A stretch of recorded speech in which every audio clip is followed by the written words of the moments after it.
Chapter 14. Death Club was formed after Lenny fell briefly in love with a man. Josh was a tall, dark, handsome journalist doing a feature on the mortuary for a popular magazine, and he was especially interested in Lenny's reconstruction work. He followed her around on the job for the better part of a week, and there was something about the direct way he asked his questions that made Lenny's heart bounce out of rhythm. She found herself noticing his ever dilated pupils, and the white moons of his fingernails, and the flat of his front teeth, and the specificity of those observations confounded her. Josh was definitely not her type. Her last lover had been a petite hula hooper she met at a burlesque show in the East Village, but there was definitely something buzzing between them. Also, Lenny thought, until she realized what she was really attracted to: Josh's intelligent curiosity, and his respect not just for his own work, but for her work too. As they talked about their respective careers, discussing the ways he told stories for a living, he suggested her job was to untell stories, wind her dead bodies back to an easier time, and perhaps that meant they were coming at the same time, just from different locations. It was the most thoughtful description of her work Lenny had ever heard, and she knew she wanted to keep this man and his way with words in her life. I'd hate to think the most interesting thing about a person, what they remember for, is how they died, she said at dinner after Josh's last day at the mortuary, which is when her new friend shared his secret with her. A few years back, he nearly died himself after a bike accident in Central Park left him with a broken neck and severe concussion. He'd spent weeks in hospital for a while. It was touch and go as to whether he'd walk again, though he'd since recovered physically. Clearly, he said to Lenny that night, patting his legs, something about how he experienced himself in the world had fundamentally altered. Sometimes, Josh admitted, I struggle with the fact that I survived. Have you heard of Cotard's syndrome? Lenny shook her head. No. Well, it's quite the trip. There are people out there who think they are in fact dead, living, breathing, people who feel certain they have shuffled off this mortal coil, and they cannot be convinced otherwise, despite all evidence to the contrary. People with this delusion essentially think of themselves as walking corpses, the dead amongst the living, and no amount of reasoning can change their mind. It's a fascinating condition, but also terrifying, because since the accident, I've sometimes wondered if I'm not something of a walking corpse myself, dead on the inside, you know. As Josh shared this startling confession in his matter-of-fact way, Lenny's quiet, bird-bone neighbour fluttered into her mind. She had known Sue for years now, ever since the older woman's Persian cat had claimed Lenny's couch as her own. One window open afternoon, they were almost friends, close enough to share wine or two on warmer nights, but up until now she had steadfastly refused any overture that might formalize their relationship. Gallery openings, cheap Tuesdays at the local oyster bar, food festivals down on the water. Sue said no to every activity Lenny suggested, and then one night she said something more. I'm sorry, but I don't live in the world like you, Lenny. Not really. When my daughter died, a car accident nearly 20 years ago, Lenny knew minimal details at the time. The best part of me died too. No one wants to spend time with a corpse. So rightly so, and rightly so. I've learned to do things on my own. Now I prefer it that way. Sometimes you just know what is needed. I have someone I want you to meet, Lenny told Josh that night over dinner, and she told Sue the same thing the very next day. Exactly what to do with this coupling came in the middle of the night, when she remembered a man at the mortuary who had just lost his daughter, a young woman. Lenny worked her magic on, carefully erasing gunshot wounds and finger marks, so that an open casket might be possible. I don't understand what this means, where she's gone, and why I can't go too, his father had said to Lenny, sobbing into her shoulder. God doesn't answer me, and none of my friends will look me in the eye, let alone talk to me. Who am I supposed to talk to now? From this lament, the seeds of Death Club were planted. We've each had our own noses pressed up against death, Lenny wrote in her proposition. It's the great big mystery, yet it clearly dictates how we live at the same time. Maybe if we got to know it a little better, try to understand, we might find a way to break through the glass that separates life from death. And who knows what we'll find on the other side, the place where you make sense of things, where a daughter can die and a body can return from the brink, and another comes in on a gurney, and people continue to wake up and eat and sleep and dream and love and fight and cry and conspire as if the turn will never come. Lenny finished off her earnest invitation with the same Poe quote she would send Ruby many months later, and on entreaty, "Come explore the boundaries with me, please. It gets lonely out here on my own. Isolation makes everything less strange. You find yourself agreeing to things you might otherwise scoff at when you are someone who has regular plans on Tuesday and Thursday nights. It's a misanthrope," Josh said. "I don't want to meet anyone new," Sue complained. But they agreed to the first meeting of Lenny's so-called death club all the same. The first question, explored over tequila at a bar in Bedford, felt like the click of a padlock releasing. Is death the end or the beginning? That was 9 months ago. By the time Ruby sits down with the trio at an outdoor table on a tepid spring day near Central Park, the founding members cannot remember life without death. Club's weekly winding conversations. Neither philosophers nor debaters.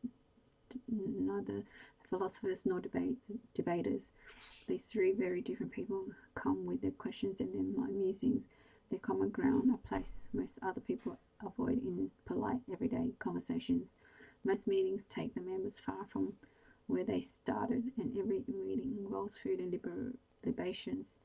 In other words, the members of Death Club generally arrive sober and go home drunk. Perhaps the only thing they've never managed to agree on is the name Death Club. Really, Lenny? But their founder has steadfastly refused to change it, which is something I can appreciate. Don't expect anybody else to understand, Lenny advises Ruby with a smile as she comes to the conclusion of Death Club's origin story. This is definitely not most people's cup of tea, not when we live in a culture that likes to pretend the most obvious things aren't real, if they're the slightest bit unpleasant. Most people avoid talking about death. They find it confronting or scary, and if they think they've found a way to reconcile their fears, their religion, so they'll go out of their way to shut down any questions that might threaten their safety. The only rule of Death Club, therefore, is that a hard question is more important than a simple answer, until one of us crosses over and comes back for longer than Josh did. Sorry, all we can do is keep asking our questions, no matter where that leads us. Ruby is following along eagerly, albeit anxiously. It hasn't helped that since arriving at brunch, circumstantial evidence would suggest neither Sue nor Josh are particularly enthusiastic about her presence. While Lenny shadows away, Sue's lips remain pressed together, and Lenny's former crush barely looks up from his phone. Next to Lenny, they come off as clouds drifting towards the sun, and it is only when Bloody Mary is set down in front of Josh and he pounces on it, hands clasped around the tall grass as if in prayer, that Ruby realizes he's in fact extremely hungover. Sue, on the other hand, is simply tired today, a lifelong insomniac. She was working online until 3 a.m. Meeting at this time, she says, feels like getting up in the middle of the night to eat dinner. My apologies, she said to Ruby, when a series of small yawns overtake her. I'm not used to being out at this time, unlike my companion here, and she nods her head at Josh, who probably hasn't gone to bed yet, or not to his own bed at least. Then he adds with a wink, causes Josh to stick his tongue out at her, mutter, I wish, and just like that the table brightens, shows its first ray of genuine warmth. How easy it is, Ruby will think later, back in her studio, to assume you are the cause of another person's discomfort or disdain, when the reality is we all show up with our night before, our midnight hours and 2 early mornings. She had forgotten that making new friends is one of those confounding things, like picking up a second language or learning the piano, that seems to be much easier done when you're a kid. By the time people get to 36, Ruby feels every inch her age for once. Most people already have their friendship locked down. They have kids and partners and cousins and careers and mortgages that allow for kitchen renovation and holiday in Fiji every 2 years. They have well-practiced stories and roles to play, and any existential crisis they might experience is generally felt as a tremor, when Ruby's experiences are more like large earthquakes, rearranging everything. People who age don't do the things she does. Same, I whisper, but she's too busy thinking about Death Club to catch the way my sigh makes the blind in her room flutter. I'm not entirely sure why I chose New York, she said at brunch when their question came up again, but she might as well have said because I could. Because her life was so empty of the usual trappings, so accidentally unconventional, it was easy to take a gap year at 36 than it was to stay put and be reminded of everything she didn't have. She wondered if Anyone at the table had thought, how could she leave a whole life so easily? And they were too polite to say it. Then again, the existing members of Death Club do not seem to have many of the usual grown-up ties to the living either. Perhaps they understood without needing to push. Divorced, Sue answered. Then current relationship status came up. Divorced. Josh nodded when Ruby turned to him, noticing for the first time the slate grey of his eyes, the glassy ocean of his state. Anxious, avoidant, Lenny added, making them all laugh, so that Ruby's pause went unnoticed before she answered, terminally yet single. Her hands reached for her phone, which hadn't buzzed in 24 hours. I'll get to know them all, Ruby thinks, from her bed tonight, plucking at the strings of a strange afternoon, allowing herself to feel excited at the prospect of the next Death Club meeting, her first official one, as Lenny pointed out, over brunch, before rattling off a list of fancy places they might choose to meet at. Bevelman's Bars at the Carlisle, Oyster Bar at Grand Central, the recent reopening tavern on the Green, or the hidden Prohibition Bar with the bathtub which no one could remember the name of. Restaurants and bars Ruby had read about in top 10 guides and seen little point in visiting on her own. Pass, Josh had said to most of the suggestions, rolling his eyes. Will you ever stop thinking of your life in an episode of Sex and the City, Lenny? No, she answered with a grin. Besides, it's better than thinking it's an episode of Law and Order, which used to scare the shit out of me when I was a kid, by the way. Ruby just found a dead body, people. We need to lighten things up a little here, says the woman who started a death club. Josh had snorted, and I thought in that moment that I might be a little bit in love with all of them. The way the death club members teased each other, the way they all listened intently as Ruby told them about finding my body, even Lenny, who had heard the story just days before. They never once looked away from Ruby's earnestness, never dismissed her feelings when she admitted she would give anything to know more about me, and I liked that so much. I liked the way they didn't judge her or tell her to get over it, not even Sue, who seemed more serious than the other two. It made me think of those friends I'd imagined for myself, the people I was supposed to meet, and I was glad for Ruby at least to get to tell her story, make her plans, something else too. They know things, Ruby's new friends, maybe not as much as Noah's does, but a lot about New York and death girls, Josh especially. When Ruby said she struggled to understand how no one had come forward to identify me, surely somebody misses her. And Lenny wondered about how anyone could remain anonymous in this age of social media. Josh informed them that more than 500,000 people go missing across the country every year, with many disappearances initially unreported. If someone is estranged from their family, Josh continued, if you don't have many close ties, or is simply assured they're off somewhere doing their thing, it might take a while for someone to raise the alarm. It's unusual to have a contemporary Jane Doe case, for sure, but not impossible. You're just lucky she's white, he added as they packed up, leaving the restaurant. What's the whole missing white woman thing? Your Jane is getting a lot more media attention than most, Ruby. Someone is bound to make the connection soon enough. Given the bored look on his face, Ruby wasn't sure if Josh meant this to be of comfort to her. She's reminded of his words now. Perhaps I give her a nudge. And she opens her laptop, types in the phrase he puts air quotes around. The first search result is for something called missing white woman syndrome, followed by dozens of links referencing variations of this term. Ruby takes a deep breath and dives in. Here's what we learn. A disproportionate amount of media attention is given to incidents of violent crime involving middle to upper class white girls. Turns out when something bad happens to young women, race and so-called class play a part in how, even if, our stories get told. As she travels through research papers and political blogs and protest pieces, a bleak reality is laid out for Ruby. It's likely this Jane is receiving media attention, including the growing interest of national news outlets, because she is young, pretty, and white. As if that combination is the best proxy for vulnerability and innocence. As if skin colour might determine how sorry we should feel for someone and how much justice they deserve. Ruby's stomach churns as she comprehends the significance of this insidious bias. She should have known that even death would have its hierarchies and prejudices. As she reads into the night, Ruby also thinks about her own complicity here, confronts it as she recalls those high-profile crimes that have made the front pages not just across America, but back in Australia too. in every case that has seeped into her consciousness, enough for her to remember a name, a face, a story. The victim is a young white woman. How had she not noticed that only some people are deemed worthy of having their stories told? There must be so many biographies buried in the ground, she realizes, so many unspoken names, all because an arbitrary line gets drawn between the right kind of victim and the wrong kind, and the wrong kind of victim becomes invisible. Something Ruby Jones starts doing. From this night on, she goes looking for the dead. She searches out names and faces.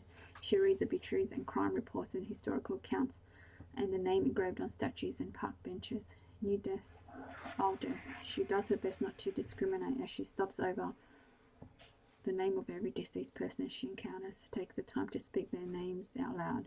The dead she soon sees are everywhere. Lost to cancer and school shootings, police brutality, domestic violence and drownings, kidnapping and war, and hearts with too many holes. She finds lists and lists of ways to die and lists of names to say out loud for the rest of her life. She will pay attention. She will let the departed know they matter, especially those whose lives might otherwise be passed over. She will say their names, sound out the syllables of their existence whenever she can. She has no name to sound out loud for me. I'm Alice. I whispered to her many times, Alice Lee, but she can't hear me over the car horns and the sirens and the doors slamming.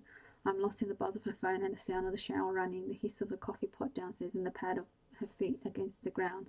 My voice is quieter still when she's laughing or crying or gasping against the memory of Ash's mouth, or when the slate eyes of a man she had just met flashed behind her own inexplicably, replacing Ash's face when she comes. The thing is, when the dead speak back, we are seldom loud enough to hear over the clamour of all that living going on. 2 weeks pass by and no one has come to claim me. They made their posters, held their press conferences, asked for anyone who knows anything to come forward. They've attempted to put flesh around my bones, but all the while the flesh falls further up and further away, and still no one comes for me. Still they call me Jane. To be clear, I don't think I am a Jane at all. Jane seems like someone older, someone refined with a real job and apartment in her own name, just like the one Noah lives in, except without the dogs, and maybe with the big white flowers in vases all over the place, and maybe without a piano in the middle of the living room. I don't think Jane plays the piano. She does the New York Times crossword and practices mindfulness, and any freckles on her nose were lasered off just before her 35th birthday, and though she never admits it, she had Botox injections every 6 weeks for the last 2 years. That's Jane. She's successful and polite, and she fits right into the corners of her name, and it isn't my name. It isn't my name. I want my name back. The name that was mine from the beginning. That's what I want them to use when they talk about me. I want the news story to say Alice Lee was a girl who lived in New York City, and she was just starting to fit into the corners of her own name, her own life. Alice Lee was 18 years old, and she had a long blonde hair. Her lover used to wrap around her fingers, forced her neck back so he could bear down on her skin with his teeth. Alice Lee loved that, and she loved taking photographs with the camera she stole, and she was starting to love Noah and his quiet kindness, and she loved the silver glitter of the Chrysler building, no matter how many times she gazed up at its spire. Alice Lee was someone who missed her best friend Tammy, and once, when she was 6, a man pulled up in front of her house and tried to get into his blue car, beckoning from the driver's seat, saying he had a special secret to share. Alice Lee was the girl who froze for a full minute when she ran inside, and she was the girl who never told anyone about that minute and that man in the blue car. This was Alice Lee. She never broke any bones, and her teeth were straight and strong, and her mother died, and so did she. Not the same way, but not too differently either. She liked fish tacos and fairy lights and hated the taste of licorice. She hadn't read nearly enough books, and she was busy falling in love with the world when she was yanked right out of it. A smile. Is that what he said to her just before or during? There were sounds he made she couldn't hear, wouldn't hear, but she made him angry, hadn't she? By not answering his question, she froze instead, just like that day when the strange man in blue car tried to tell her secret. She knew not to go towards him, could smell the danger between them, but for a full minute she forgot how to move, and this time Alice Lee remembered too late. I will go to Hart Island. If no one claims me, my body will join $1 million on the spec of land in Long Island Sound, a pretty sounding name for a mass of dirt, endlessly churned, bones buried on top of bones, 3-person deep, they say.